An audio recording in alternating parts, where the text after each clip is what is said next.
مساء الخير ومرحبا وسهلا مشاهدينا الافاضل سواء خارج او داخل ارض الوطن.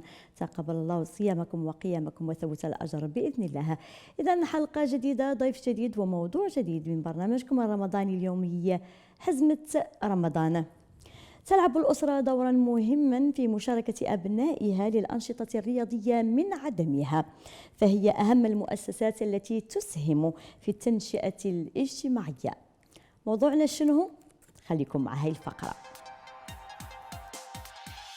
لا تقتصر وظيفة الأسرة في الإنجاب فقط، وإنما تتعدى ذلك لما هو أسمى وأرقى، فهي تعتبر الحلقة الهامة والأساسية في بناء مجتمع ما، لما لها من دور تربوي وتثقيفي وتعليمي وترفيهي لمختلف أفرادها الذين يكونون المجتمع الكبير. فالأسرة هي الخلية التي يتكون منها نسيج المجتمع، ولذلك فهي تعين أفرادها على ممارسة الرياضة وتعمل على توعيتهم بأهميتها الصحية والنفسية، ويمكنها أن تصنع أبطال المستقبل.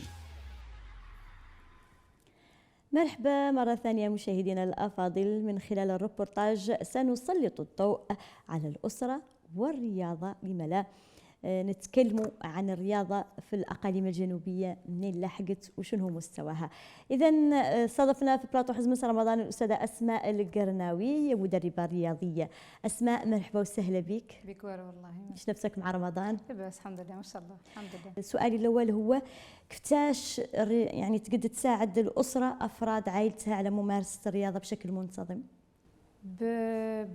يعني أنا خاصة تخلي يعني أسرتها، يعني بالنسبة للأطفال خصوصا أنهم يختاروا أو يمارسوا الرياضة اللي يبغوا هما ويفضلوها، ما هو أنهم يفرضوا عليهم رياضة اللي ما يبغوها، لأن قد ما يعطوا فيها أكثر وأكثر.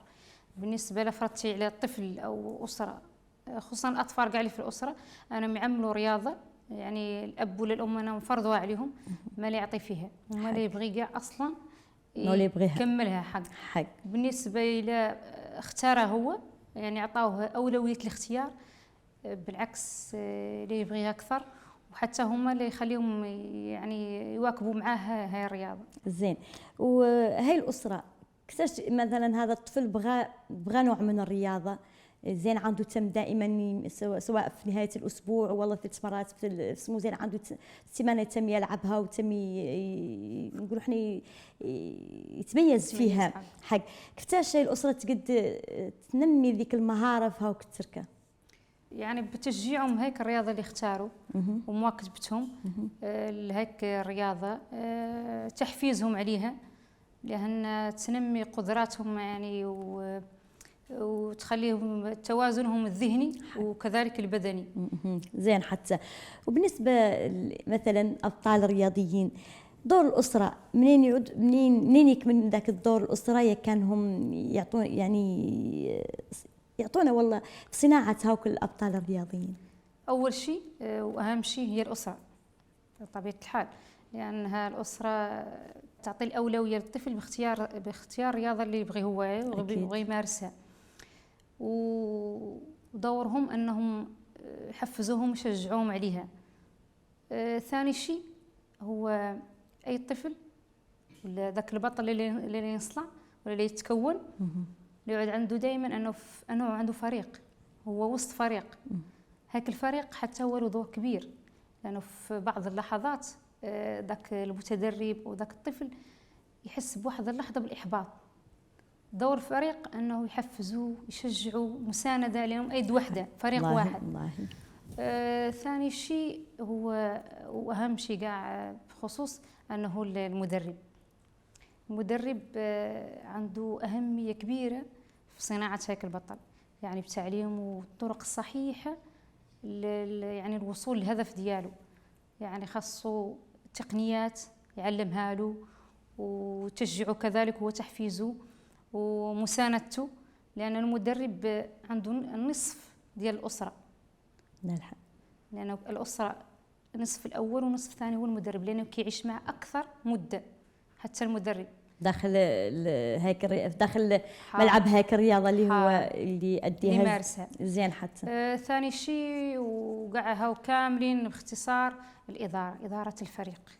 إدارة فريق باش كانوا المدرب يعطي والطفل يعطي، خاصة حتى هي لها دورها أنها تخلي وتوفر الأجواء، أجواء يعني معنوية، وأجواء يعني كما نقولوا حنايا رياضيه ومعنويه واسريه مولي نفسية للمدرب وكذلك المتدرب. زين. حتى اذا ايجابيات الرياضه لتوازن الاسره ونجاحها، شنو هي ايجابيات الرياضه؟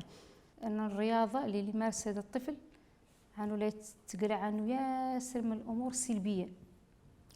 يعني كيف أنه لا تحميه من المخاطر ديال الشارع، أنه يضيع في الشارع، أنه تحميه من الانحراف اللي كنشوفوه حاليا بكثرة، أنه الشباب سواء كبير وسواء صغير ضايع، لأنه أكثريا ما عندهم ديك الفكرة دي ممارسة الرياضة. من الحق يقول لك أنا شلون نعدل قاعد ندير الرياضة، شلون تنفعني، ما عندوش ديك الفكرة أنه الرياضة عنده فكرة عنها لا مضيعة وقت وتسوف. عنده مضيعة وقت، ما لي نعدل فيها شيء، غير بالعكس هي اللي تقيك بمخاطر ديال الشارع. والأسرة هي طامتها الكبرى أنها تعايش في ذاك المشاكل الأسرية ومشاكل خطيرة جدا. زين. إذا بما أن نظرك في رمضان شهر الفضيل، شهر الصيام، أنت كمدربة رياضة، كان في شهر رمضان تشوفي إقبال الشباب وإقبال الأسر على الرياضة؟ كانوا أول النهار يعني عقب النهار باطل، عقب الظهر والله عقب التراويح كان فما إقبال. بالنسبة لرمضان خاصه ما يعود فيه، يعود هو شهر كسل. يعني خاص يعود شهر النشاط كما قلتي، والرياضة. الرياضة وأهم شيء أنها تعود من وراء المغرب. يعني يمارسوها من وراء المغرب، سواء جميع الرياضات، يعني سواء المشي، سواء السباحة، سواء الكرة، يعني أحسن وقت هو مرة المغرب أنهم يمارسوها. وتلاحظي إقبال الأسر على أو الشباب أو الشابات، تلاحظي فم إقبال في رمضان للرياضة؟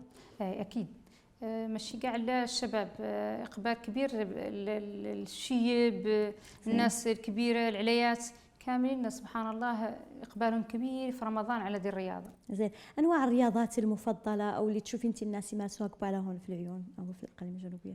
هو أكثرين هون نشوف أنا هون في المناطق الجنوبية كاين رياضة يعني الدفاع عن النفس، يعني كتايكواندو أو الكاراتيه وهذا، وكرة القدم. حاليا الحمد لله عندنا نشوفوا أن رياضة جديدة داخل العيون وهي رياضة السباحة، اللي عاد الناس درك الحمد لله عاد عندها ديك الفكرة أنها ترسل تركتها ولا هي أنا تمارس دي الرياضة ديال السباحة، لأنها موصى عليها الرسول عليه الصلاة والسلام علموا أولادكم السباحة وركوب الخيل. وصراحة أنا شفت عليها إقبال كبير، وحتى دكاترة صراحة كيوصوا على السباحة بالنسبة للناس اللي كيكونوا أمراض عندهم. زين. ما شاء الله مدينة العيون عاد مدينة رياضية بامتياز، لأن عادوا عندنا ملاعب القرب، يعني كل حي الحمد لله عاد فيه ملعب، المسابح كل حي إذا ما خفت نكذب تقريبا كل حي عاد فيه مسبح للرجال والنساء والأطفال. كان هو الأحياء تجبري إقبال من فئة النساء والأطفال، لأن الشباب تبارك الله الشاب قد ما كان راه لا يلعب رياضة لا يلعب يسوى يلعب كرة. صراحة كما قلتي أنا شفت إقبال كبير على الرياضة، خصوصا في المجال اللي أنا فيه مجال السباحة. نهار عرفوا أن كاين السباحة عاد إقبال كبير، خصوصا العلايات كبارات، يعني العلايات هم اللي يعني الفئة الكبرى اللي يمارسوا دي الرياضة، وطبيعة الحال الأطفال كذلك، حتى الشباب حتى هم عاد عندهم ديك الفكرة أنهم يجوا يعدوا السباحة، يعملها كل ساعة يجوا يسبحوها. السباحة شنو مثلا تعود على الصحة بالفوائد، شنو فوائدها بما أنك مدربة سباحة؟ بالنسبة للسباحة هي يعني تنمية الذات وصفاء الذهن وحتى الصحة، يعني اكتساب صحة بالنسبة للسباحة. ممارسة السباحة يعني معظم الناس اللي تجينا كينصحوهم الأطباء بعمل السباحة. وصراحة أنا كنصح بها، يعني السباحة مهمة جدا. يجيكم صحاب الضيقة، صحاب لاسياتيك اللي وجعهم الظهر، الأطباء ينصحوهم شحال من واحد ولا شحال من واحدة تجينا على عندها السياتيك، عندها الضيق، سواء الناس العليات ولا الأطفال، بكثرة الأطفال يجون على سبب هي أنهم عندهم الضيقة، ويجوا الحمد لله ويستافدوا. صراحة أنا كم الحالة عندنا من الضيقة والحمد لله عاد تماشي وكتعافى يا رب. جاو ما يعرفوا السباحة وتعلموا. أكيد، لأن احنا هنا هي ماشي كمدرسة، يعني من البدايات يتعلموا أساسيات السباحة. الحمد لله يعودوا تبارك الله يسبحوا. وعندنا الحمد لله أكيد عندنا إيكيب يعني للسباحة اللي يشارك جهويا كيشارك مولي وطنيا. ما شاء الله نشجعهم ونحييهم، واللي احنا متابعينهم عارفين عنهم دائما في المراكز الأولى ما شاء الله. كنصيحة أو ككلمة للأسر تنصحيهم على الرياضة، ايش تقولي لهم؟ وكنصيحة لجميع الأسر أنهم يزرعوا ديك الفكرة ديال الرياضة اللي تركتهم بشتى المجالات. وعندي كما يقول لي دائما أستاذي اللي من هذا المنبر كنشكره وكنحييه، اللي هو عزيز بوصيحة، اللي دائما عنده كلمة واحدة، أن الرياضة تساوي الحياة. إذا أستاذة أسماء القرناوي نشكرك على هذه الحياة الرياضية اللي متعتينا بها اليوم. شكرا لكم حتى انتم، وشكرا على الاستضافه في هذا البرنامج اللي برنامج حزمه رمضان. نتمنى له التوفيق ورمضان كريم لكم ولجميع الامه الاسلاميه جميعا. يا مرحبا وسهلا. اذا مشاهدينا الافاضل الشكر موصول لكم. الاسره والرياضه كان موضوعنا اليوم، والأسرة أو الآباء هما اللبنة الأساسية اللي منها تعطي تعزيز أو حب الرياضة وممارستها. والحمد لله مدينة العيون اليوم عاد تتوفر على بنية تحتية رياضية وملاعب القرب ومسابح كذلك. إذن إلى اللقاء إلى يوم الغد.